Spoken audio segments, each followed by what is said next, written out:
Hi, my name is Kelly, and today I'll be talking about the four types of business organizations, which are sole trader, partnerships, private limited company, and public limited company. So first of all, we have the sole trader, aka sole proprietorship.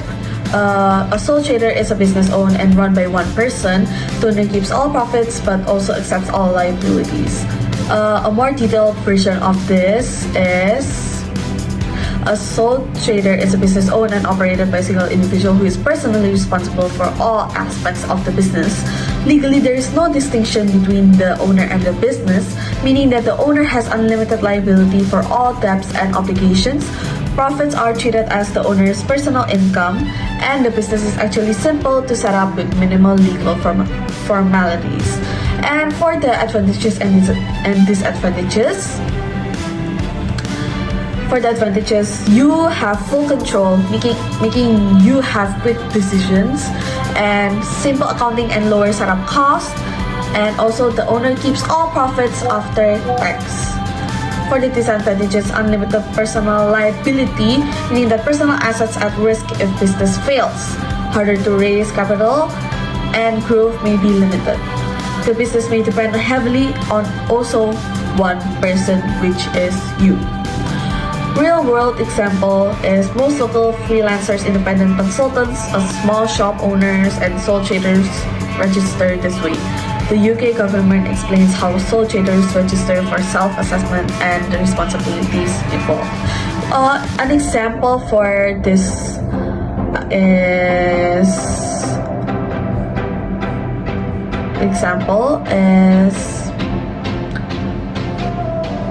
Annie's Cakes, which is a small independent bakery in London. It is owned entirely by Annie, who handles baking, sales, and finances. Next, we are going to be talking about partnerships. What is partnerships? Partnerships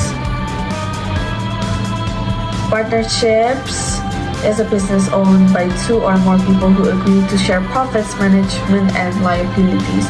A more detailed version of this is it is a business owned by two or more individuals who share responsibility for managing the business, contributing capital, and sharing profits and losses.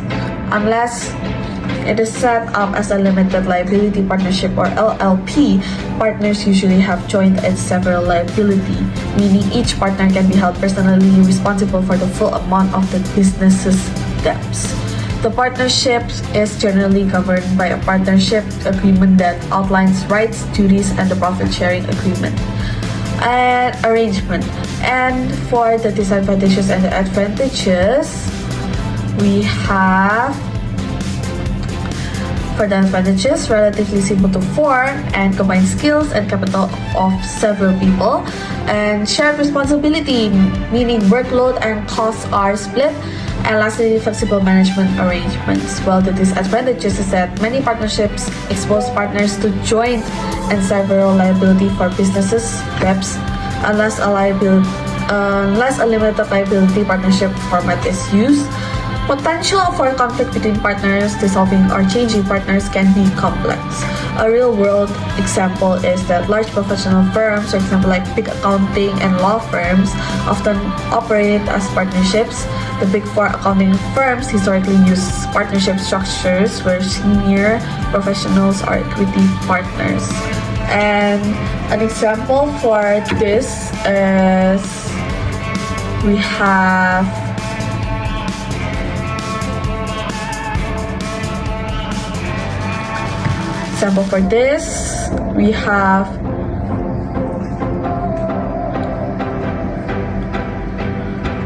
Ben & Jerry's. Ben & Jerry's is an ice cream company originally founded as a partnership in 1978 between Ben Cohen and Jerry Greenfield.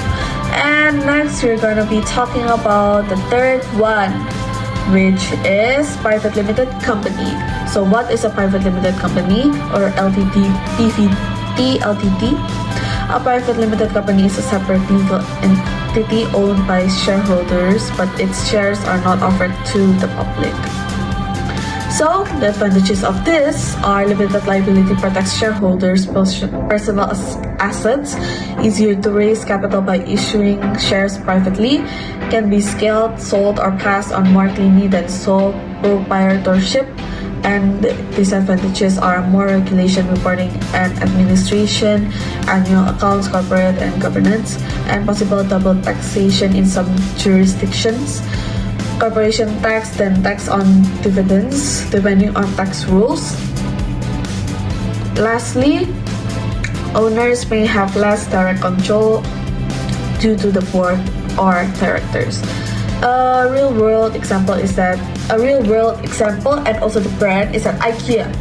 IKEA's complex corporate structure includes privately held holding companies, showing how very large businesses can be made private and tightly controlled rather than publicly listed.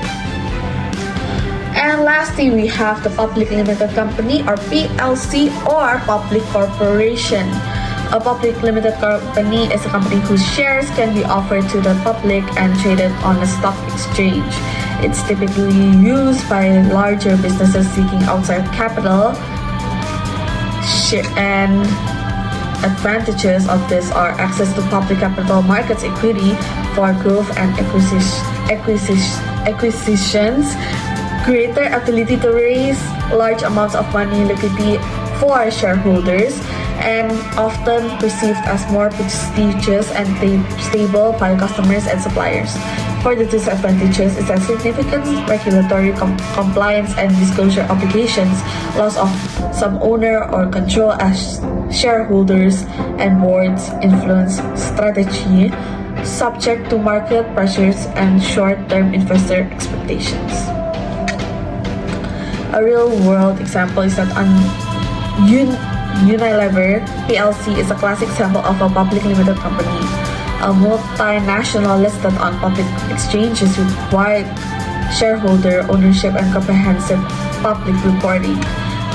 So the brand example for this is Apple. And in conclusion, the four main types of business organization, sole trader, partnership, private limited company, and public limited company, differ mainly in ownership structure, liability control, complexity, and ability to raise capital. A sole trader offers full control but comes with unlimited personal liability, making it best for small-scale, low-risk ventures. A partnership combines skills and resources but can create shared liability and potential conflicts between partners. While a private limited company protects owners with limited liability and allows for growth while keeping ownership private. Through it requires more regulation and record keeping. A public limited company provides the greatest access to capital and prestige, but demands the highest level of compliance, transparency, and shared control. So the best structure depends on the owner's goals, risk tolerance, capital needs, and willingness to comply with legal requirements. Choosing the right form is crucial for protecting personal assets, supporting growth, and achieving long-term business success. Thank you for listening.